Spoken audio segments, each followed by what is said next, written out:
Assalamualaikum warahmatullahi wabarakatuh. Selamat pagi. Di video ini kita akan bahas tentang API ya. Jadi kita akan coba gunakan kelas-kelas yang berkaitan dengan API. API atau Application Programming Interface ini adalah teknik yang memungkinkan dua aplikasi itu bisa terhubung. Jadi bukan untuk orang. Jadi API itu bagaimana misalnya kita punya dua program, dua aplikasi. Nah, bagaimana kedua aplikasi ini bisa saling bertukar data, itu disebut dengan API. Arsitektur API contohnya yang umum digunakan misalnya seperti gambar ini. Kita punya database, kemudian dari database tersebut nanti akan ada API-nya. Nah, API ini nanti bisa diakses oleh mobile dan oleh aplikasi desktop. Nah, ini kan dua aplikasi yang berbeda nih. Aplikasi mobile ini biasanya pakai Android, misalnya pakai Java atau Flutter. Desktopnya bisa pakai pakai C# bisa misalnya.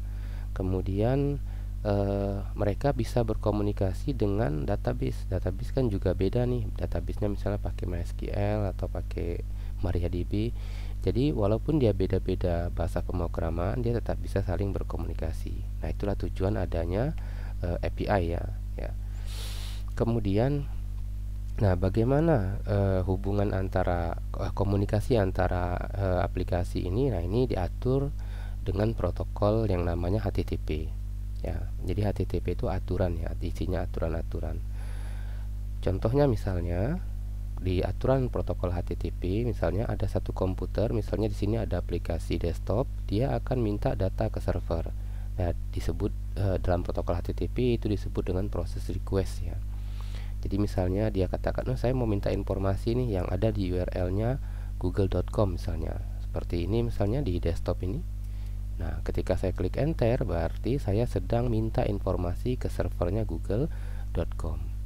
Nanti google.com akan memberikan respon ya, HTTP respon. Nah, responnya ini bukan cuman tampilan saja, tapi responnya juga bisa berupa kode. Nanti ada kodenya nih, 200 misalnya oke. Nanti ada kode 400 tuh ada kesalahan dari sisi klien. Kalau 500 kesalahan dari sisi server. Itu kita bisa lihat di aturan HTTP status code. Nah, ini dia. Nah, ini standar aturannya ya. Jadi kalau kesalahannya 500 kan kita sering lihat nih, kalau websitenya lagi rame tiba-tiba error 500. Berarti kesalahannya dari sisi server, karena servernya lagi sibuk atau ada kode yang error. Kalau misalnya responnya diawali dengan 4, misalnya kayak gini, saya tambahkan Abdul Rahim, saya enter. Dia bilang 404. 404 ini menunjukkan client error respon, artinya salahnya di saya karena saya minta informasi yang tidak ada di servernya. Kemudian kalau diawali dengan 3 itu berarti redirect. Kalau diawali dengan 2 itu berarti berhasil. Ya, bisa datanya berhasil diambil, datanya berhasil dibuat, dihapus dan lain-lain. Kemudian selain HTTP status code, ada juga namanya format data.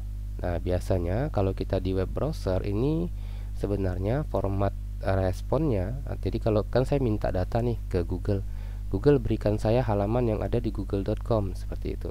Nanti servernya akan ngembaliin data ini, tampilan ini. Nah, tampilan ini dibuat menggunakan kode HTML. Kalau kita Ctrl U, nanti kelihatan nih kode HTML-nya. Ya. Oke. Selain kode HTML, nanti ada juga format ya. Selain format HTML, ada juga nanti format namanya JSON. Nah, JSON ini singkatan dari JavaScript Object Notation. Jadi formatnya mudah dipahami. Tujuan adanya JSON adalah agar antar aplikasi itu mudah dalam pertukaran data. Format JSON itu simple. Kalau HTML kita lihat nih misalnya. Ini HTML ya. Kalau HTML ini ada tag-tagnya nih. Tag all, pasti tag buka nih pasti ada tag tutupnya. LI buka nanti ada LI tutupnya. Ini tag HTML. Kalau format JSON dia terdiri dari key dan value. Nah, silakan buka URL ini. Oke. Nanti harusnya muncul seperti ini. Nah, ini contoh format JSON. Dia selalu ada key. Pertama dia objek ya. Kalau ini berarti menandakan bahwa dia diisi dengan satu data seperti ini. Oke, kemudian isinya adalah key, kemudian ada value-nya. value-nya bisa integer, bisa string ya, dan lain-lain. Kalau dia diapit dengan taksiku seperti ini, berarti isinya itu lebih dari satu ya. Bisa jadi isinya ini ada dua, berarti ada dua data. Kalau dia diapit dengan kurawal, berarti dia terdiri dari objek lagi nih. Nah, bisa jadi array-nya itu diisi dengan objek. Jadi ini review ya, reviews, kemudian di tag array diisi dengan objek lagi. Oke, kita akan coba mengakses ini sebenarnya di latihan kita kali ini. Bagaimana misalnya aplikasi sisap kita ini itu bisa berkomunikasi dengan servernya dummy JSON. Misalnya saya mau nampilin kategorinya, atau saya mau tampilin titelnya gitu. Oke, sekarang kita akan coba. Sebelum itu di sisap, nah di sisap itu sudah disediakan kelas namanya HTTP client ya. Tujuannya agar kita bisa berkomunikasi menggunakan protokol HTTP. Nanti ada beberapa metode di sini, ada getAsyn, waiter, dan lain-lain. Oke, kita akan bukan buat project ya, kita pakai project sebelumnya saja, yang ini, yang picture box kemarin. Ini bisa kita geser atau bisa kita kecilin, geser sebelah sini. Kemudian kita ambil lagi di sini namanya rich text box. Oke, seperti ini. Kemudian kita ambil lagi satu button ya, satu button. Oke, kemudian nah di sini nih. Sekarang kita gunakan event di button 2 klik ini. Jadi tinggal double klik aja. Setelah double klik, sekarang kita buat kodenya. Yang pertama kita definisikan dulu URL-nya. Nah, di sini kalau kita lihat nih, kelas apa saja yang digunakan. Oke, kalau kita lihat di sini ada kelas URI, ada kelas HTTP client, ada kelas HTTP status code. Nah, ini kelas-kelas yang akan kita gunakan. Oke, kita langsung saja URI URL sama dengan new URI. URI ini. URL-nya biar tidak salah ketik, kita copy aja dari sini.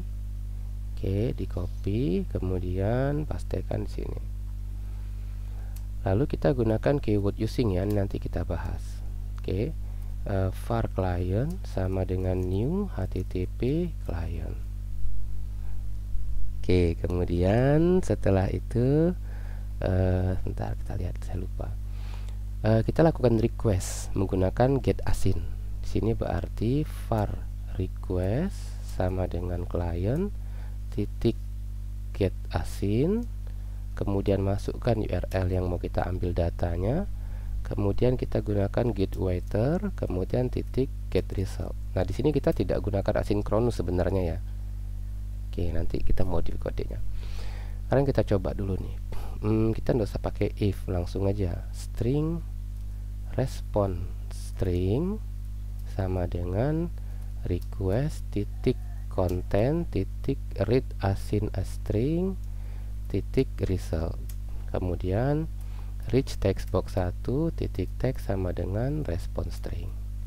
Oke, ini responnya nih ya, ini responnya. Kemudian responnya kita tampilkan di rich text box 1.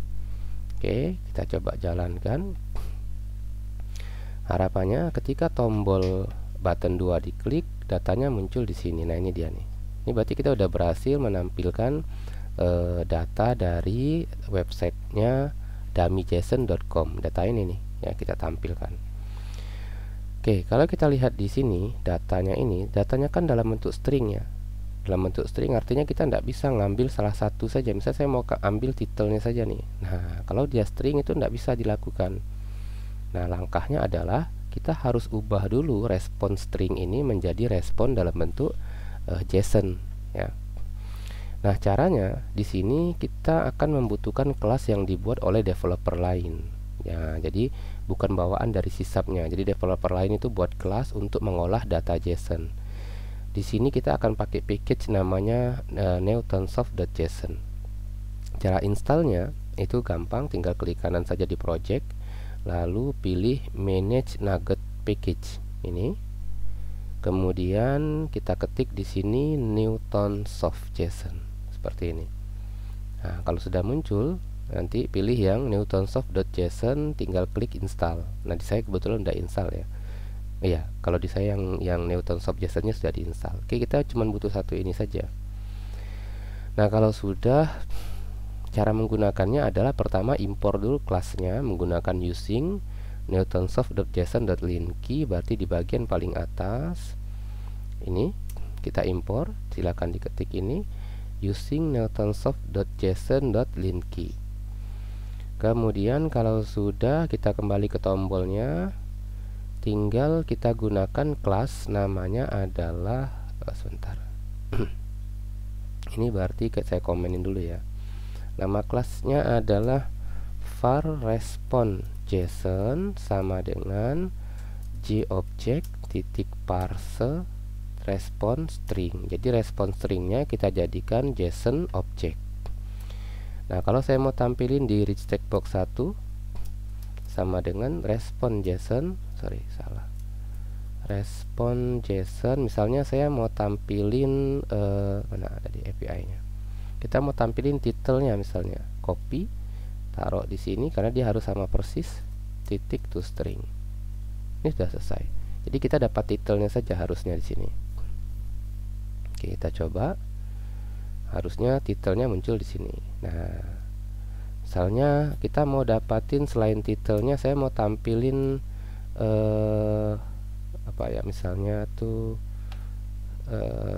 deskripsi misalnya, atau kategori ya, kategori. Berarti kita buat nih, saya buat variabel dulu lah, misalnya kategori sama dengan, sama caranya response JSON, kutip, kita copy saja key-nya biar karena harus sama persis ya.